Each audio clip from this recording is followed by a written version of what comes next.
Besides a chump of himself, there are many things a man can make around the house. One of them is a telescope. And wouldn't you just know that's what the master of 79 Wistful Vista would be working on as we meet Fibber McGee and Molly.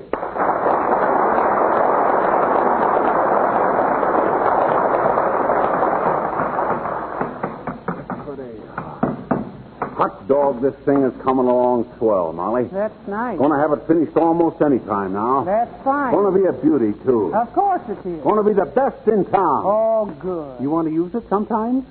Well, I don't know, dearie. What is it? What is it?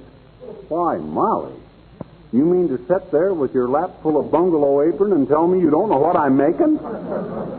Well, I just didn't want to be nosy, McGee. But it's very pretty, whatever it is. Well, it's a telescope. A telescope? Well, now that's very interesting. But if you think I'm going to drag that big thing to the races this summer, or to football games, or the opera... It ain't to carry. It's for me to use in my astronomy. In your what? Astronomy. If you take more interest in what your husband does, you'd know what I've been doing all these weeks. Well, now, whatever you've been doing, you've been simply ruining your eyes. Huh? Every morning lately, you've been coming down to breakfast with your eyes all red and watery. Tomorrow, I'm going to take you downtown to see a good optimist.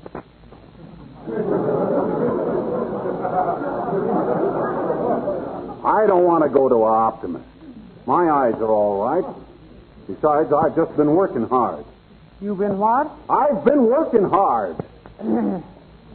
Well, while you're having your eyes looked at, I'll go get my ears examined. Huh? I could have sworn you said you'd been working hard. That's about it, I have been. Every night.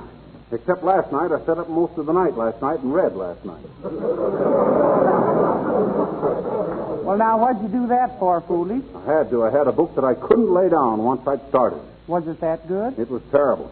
But I was eating taffy at the time and got stuck with it.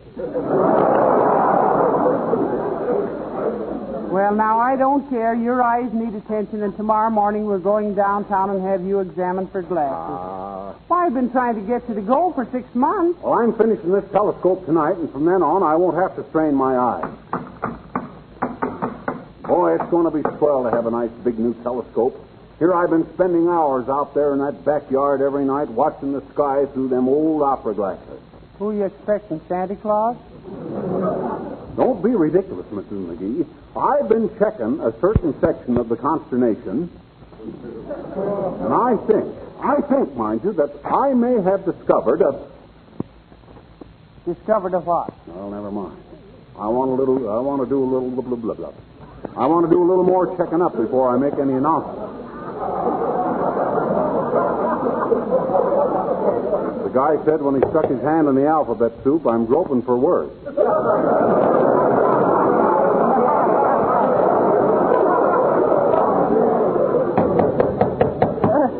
I wonder who that is. Maybe it's Venus to complain about peeping Toms. Come in. Hello, Cupid. Hello, Fizzer. Hi, Nick.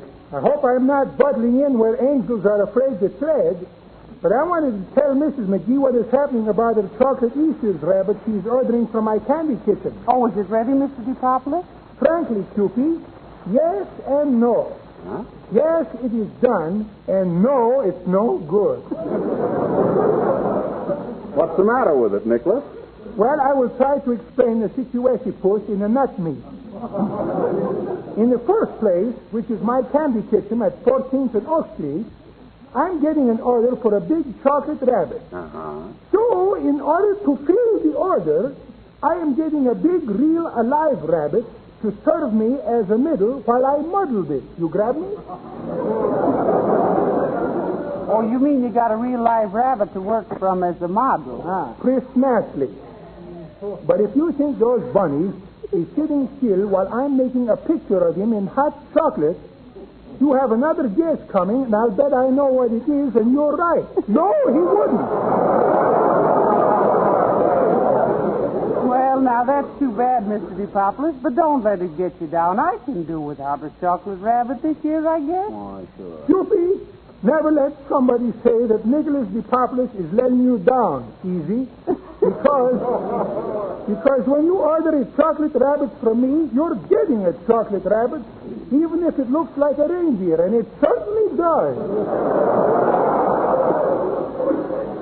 And I'm only charging 40 cents for it. See? Why, that don't look like a reindeer, Nick. That looks like a water buffalo. In that case, it'll cost 50 cents. I'm charging more for water buffaloes than I do for reindeer, particularly when they're supposed to be rabbits. All right, Mr. DePopoulos, here's your 50 cents. Yeah. Thank you, Cupie. And I hope I will be seeing you both before long. Although if I don't, I guess there won't be any bones broken unless it's my ankle from kicking myself for ever taking an order for a chocolate rabbit.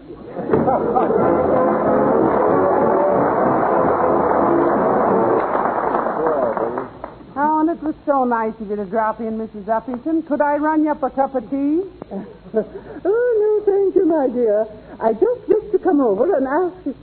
Well, my goodness, Mr. McGee, what is that? Huh? This? Oh, this is a new telescope I'm making, Uppy.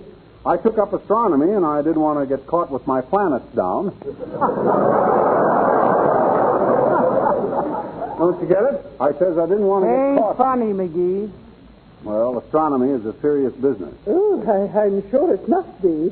Oh, but tell me now, Mr. McGee, what are you going to wear in the Easter parade Sunday? Well, now, I haven't quite decided, Abigail. I'm not even sure I'll be in it. For years now, I've been trying to get McGee to get a top hat and a cutaway coat and really dress up on Easter, but... Why, I used to do that, Molly. Don't you remember? Don't you remember how we used to walk down Adams Street in Peoria on Easter Sunday? Me with my spits and cutaway, and you and your... Oh, you mean spats and cutaway, Mr. McGee. I mean spits. I always took the dog along. But don't you remember, Molly, I always... Oh, yes. I remember, dearie. I remember. Okay. Now, suppose you go back to your sky prying and let Abigail and I talk. Oh, but she wants to see my telescope. Don't you, Uppy? Personally, I couldn't be induced to use a telescope. I can think of nothing more utterly boring. Why, certainly. Why should we squint through that thing and crack our makeup? Okay, girls, okay, but what if you could use this telescope to look into Mrs. Uppington's window right now and see all her new Easter things laying around the room? What was that? Here, let me take it up. Now, please, now, don't push. Abigail, I asked first. But just the same, I'm your guest. Now, please, Mr. McGee. Oh, my, what am I doing? Why, I'm Mrs. Uppington. Well, I've never been so insulted in all my life. Oh, well, I was just kidding. Shucks, can't you take a joke, Uppy? Not as well as Mrs. McGee. Meaning what, Abigail? I was just thinking what a joke you took on your wedding day. Goodbye.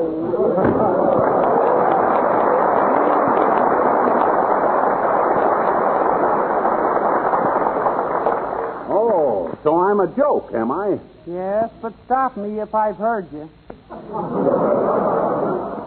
Now, look, dearie. Let's give up this astronomy business for tonight. Your eyes look awfully tired, and I still think you ought to go see a good optimist. My eyes are all right, and I can prove it. How? Well, I ain't sure, but I'll bet I can. Now, let me see. I think if this front lens was closer to the center of the refraction... I don't know why you always have to take up hobbies that don't pay off, McGee. Can't you get interested in something with a profit? What you mean, profit? The astronomy business is looking up every day.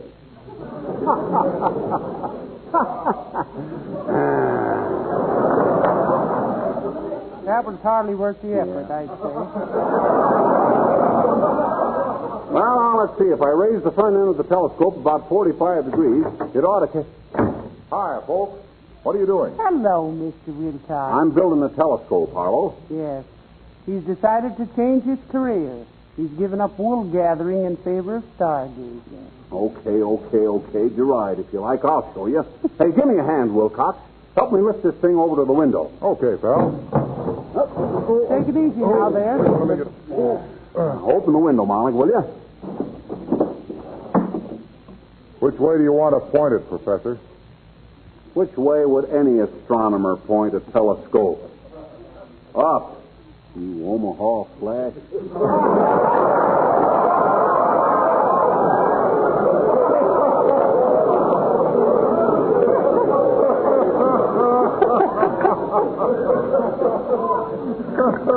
There we are. She's all set. Now, take a look through it, Harlow, and tell me what you see. Oh, okay. Oh, boy. What a sight. Oh, really? What do you see, Mr. Wilcox? The Big Dipper. How can you see the Big Dipper when you're looking straight south? This is the Big Dipper hanging in Mrs. Gildersleeve's kitchen. And there's Mrs. Gildersleeve. Oh, really? What's she doing? Let me see. She's putting some Johnson's self-polishing glow coat on her kitchen linoleum. Oh. She's got a big smile on her face, too. Oh. Now she's pouring out a few drops of glow coat on the floor. Oh. Now she's spreading it around. Oh, and to think I built a big new telescope for this. It's like asking Fritz Chrysler to fiddle for a barn dance. Hey, take a look, Molly. Doesn't that linoleum look gorgeous now? Let me see. Oh, beautiful. But where did Mrs. Gildersleeve go? Oh, she probably went in the other room to rest or read a magazine. Oh. You see...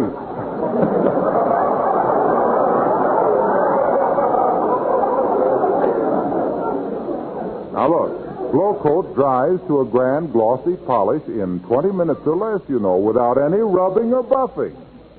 Well, much obliged for the use of the telescope, Fibber. Oh, that's okay, Wilcox. Anytime you want to point it toward Racine, Wisconsin, to see how your orders are coming in, let me know. Nothing like making science useful. Say, you've given me a wonderful idea, Mr. Wilcox. I can certainly keep an eye on the neighborhood now. You're never going to do no such a thing. This telescope ain't made for social snooping. It's made to look for new stars. Well, in that case, I'll give the sponsor a telescope for Christmas. It'll come in handy when your option is up. So long, kids.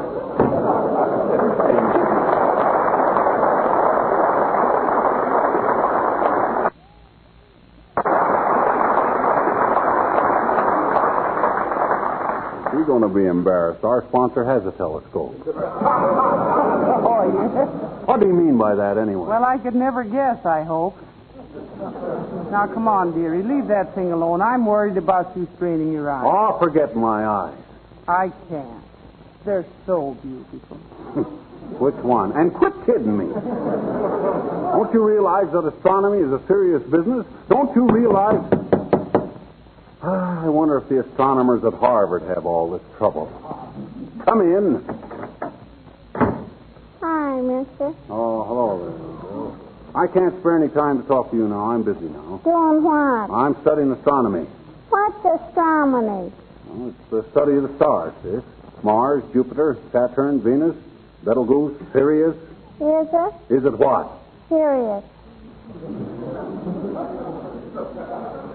Sirius, sis, is the name of a star. Oh, I don't like the serious stars, I bet you. I like the funny ones like Bob Hope and... I'm talking about heavenly bodies, sis. Like Neptune and Mars and Jupiter. And Ursus Major, Ursus Minor, Orion, and the Milky Way. The Milky Way. I'm hungry.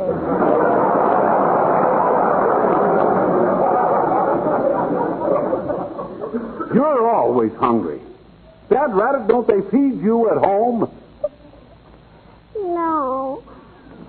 What? They don't? No. Oh. They just give me the food and I have to feed myself.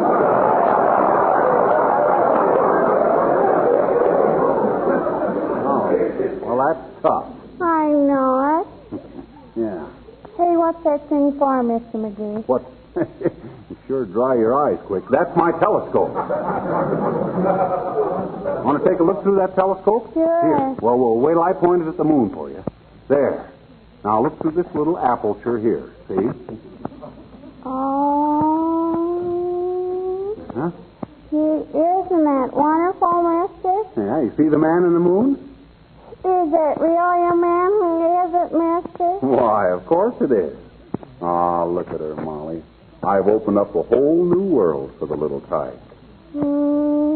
I bet you there ain't really a man up there, I bet you. What you mean, sis? Well, it has always been my understanding that the man on the moon was an optical illusion, wherein the geographic conformations on the lunar surface gave a more or less graphic impression of a human physiognomy.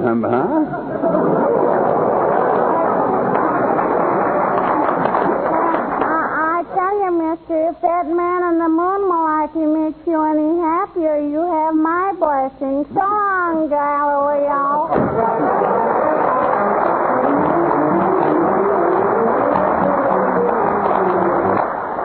Boy, is this telescope fun. You want to take another look, Molly? No, thanks, McGee. And you better quit for the night, too. Remember how bad your eyes are getting. A good night's sleep will do you good. I ain't going to go to bed till I check on a certain part of the sky. Look, dearie, that certain part of the sky has been there for several million years. It can wait another 12 hours. Not for me, it can't. I think I'm on the verge of discovering... Discovering what? Don't be so mysterious. I'm not being mysterious. I'm just being cautious. Us scientists has got to be careful what we tell the public. Yeah, they're inclined to be a trifle Gulliver. No, you mean gullible. Huh? Gull is in bird and bull is in... McGee, what are you doing? Just trying to adjust this telescope. Come in. Oh, dear, oh, dear. Oh, there, folks. A lovely evening, isn't it? Hi, Gildy. Yes, it is a nice night, Mr. Gildersleeve. And your kitchen floor looks simply lovely with that fresh application of Johnson's Glow Coat. Yes. My wife thinks there's absolutely nothing like glow. How did you know she just glow coated the floor? You can't keep the secret from science, my good man. What are you talking about? What has science got to do with it? Well, McGee's studying astronomy, Mr. Gildersleeve, and the telescope just happened to be pointed at your kitchen window, and... It just happened to be pointed, did it? Yeah. No, look here, McGee.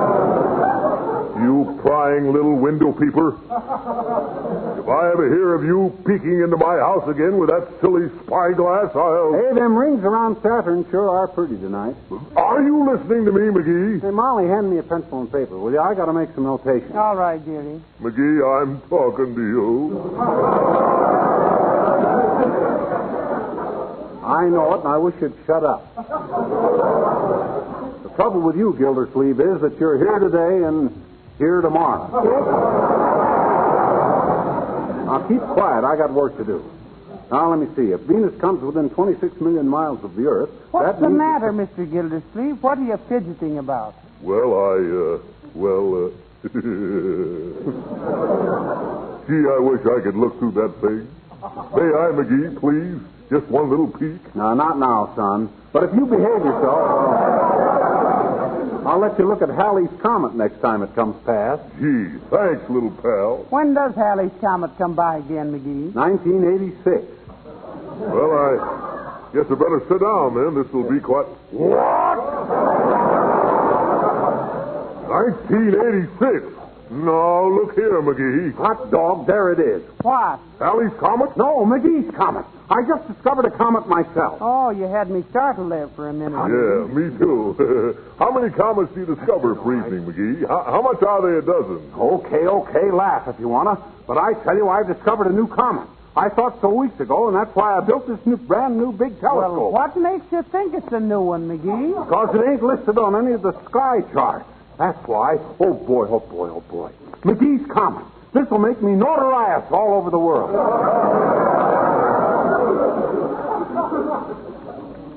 By George, he really believes. I believe so. Why, you poor deluded little squirt. Huh? You don't know any more about astronomy than astronomy knows about you. And you could hide that under an eyelash with its feet sticking out. Go ahead, laugh all you like. I know what I'm doing. Hey, Molly, take a look through here. Now, don't jar the telescope.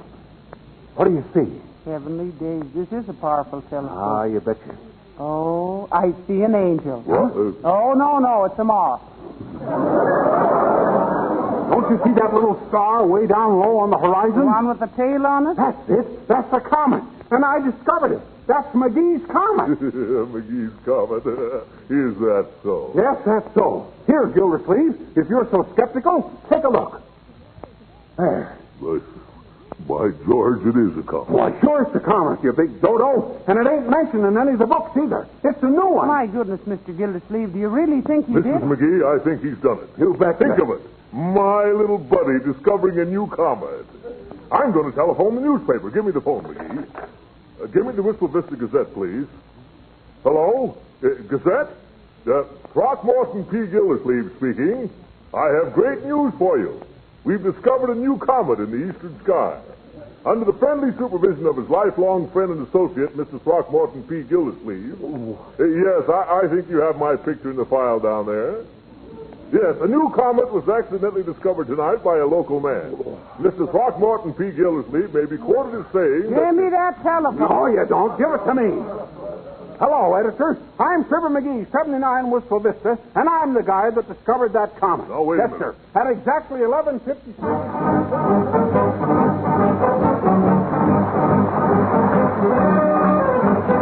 Extra, get your papers here. New comet found. Read all about McGee's comet. Extra, get your paper here. Read all about it.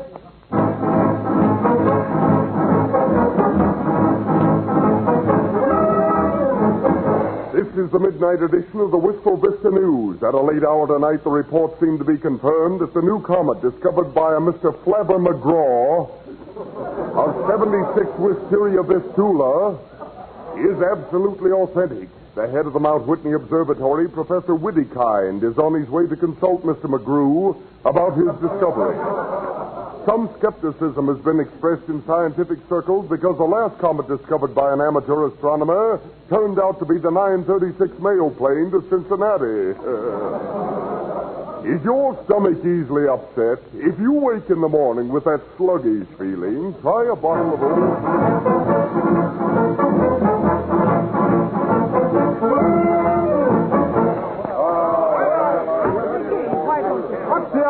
What's the idea of barging in our home? I want a picture, Doc. Stand over there by the telescope. You too, mister. McGee, I represent the International Association of Astronomers. Hey, what is this? Quiet, everybody. Yes, please be quiet while I verify Mr. McGee's discovery. Who are you, Bud? I am Professor Hercules Widdiekind of Mount Whitney Observatory. Oh, how do you do, I'm sure. Well, I'm glad to know you, Herc. Have a chair. Never mind that. Let me see that telescope. Well, what's the matter? Won't you take my word for it? Well, there's some question in academic circles whether or not this is the old Pazushka comet, which was discovered in 1765 and subsequently mislaid. No, sir. This comet is strictly original. There's no record of it in the books. Here, take a look through that telescope. Well, you see it? By George, Mr. McGee, I congratulate you. It is a new comet. Oh, McGee, that's wonderful. Why, of course it is. Did you doubt it? Frankly, yes. Huh? Yes. After all, a new comet is not discovered every day. Oh, McGee always discovers his at night, don't you, dearie? Yes. He can see the stars better than he says. Tell me, Mr. McGee, how do you account for the fact that of all the people in the world, you, a rank amateur with a homemade telescope, discovered this comet? I had to. You had to? Yeah. I had to do something to prove to my wife that I don't need glasses.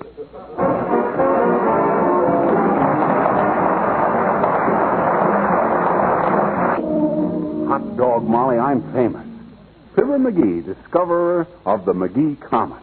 I told you I'd prove I don't need glasses. All right. So you proved you don't need glasses. You now, betcha. come on to bed, dearie. All right. Wait till I put these tools away first. Hand me that pair of pliers there, will you? What pair of pliers? Pliers right there on the table. That's a hairpin. Huh? Oh.